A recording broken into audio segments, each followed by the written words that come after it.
The American mall is supposed to be dead. We have spent the last 10 years watching retail giants like Sears, Toys, R Us, and JCPenney collapse into bankruptcy, victims of the so-called retail apocalypse.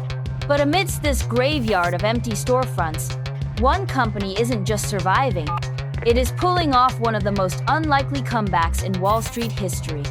Since 2020, this company's stock has exploded by over 1,000%, outperforming some of the biggest tech giants in the world. They aren't selling AI chips, they aren't selling electric vehicles, and they aren't selling data. They are selling teddy bears. But here is the catch. They aren't selling them to children. This is the hidden empire of the Kidults. For decades, the toy industry operated on a simple, biological clock. You buy toys until you are 12, and then you stop. But that rule has been shattered. Recent data from market researchers like Circana reveals a startling shift in the global economy. The 1-8+ demographic has now overtaken preschoolers as the most important age group in the toy industry.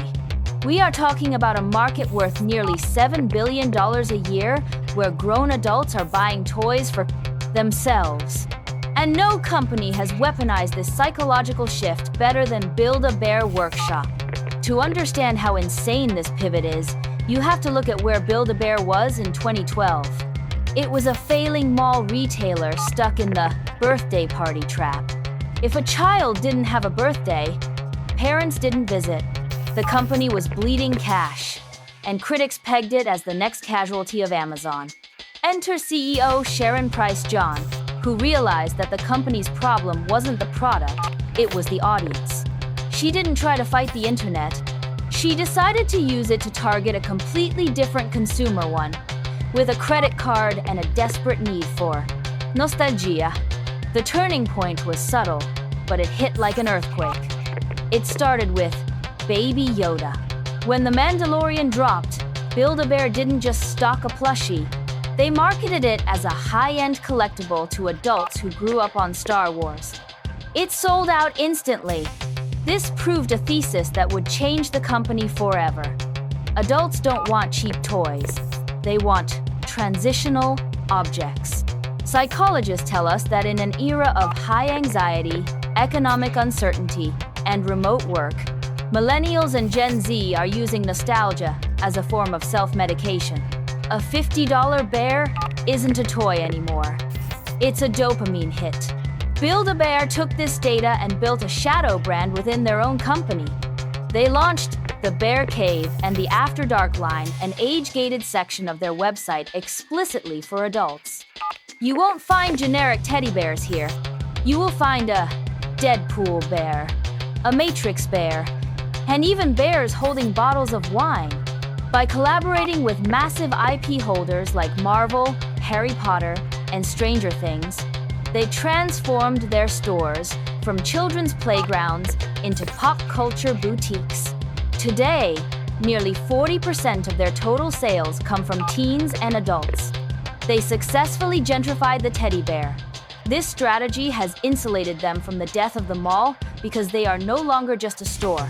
They are an experience destination. While other retailers slash prices to compete with Temu and Shein, Build-A-Bear maintains premium pricing because you cannot digitize the physical act of stuffing a bear. It is one of the few retail experiences that Amazon cannot replicate. This moat has allowed them to generate record-breaking revenue, surpassing $500 million, even as their competitors fold. However, this empire is facing a new, invisible threat that could derail everything. The global economy is shifting again.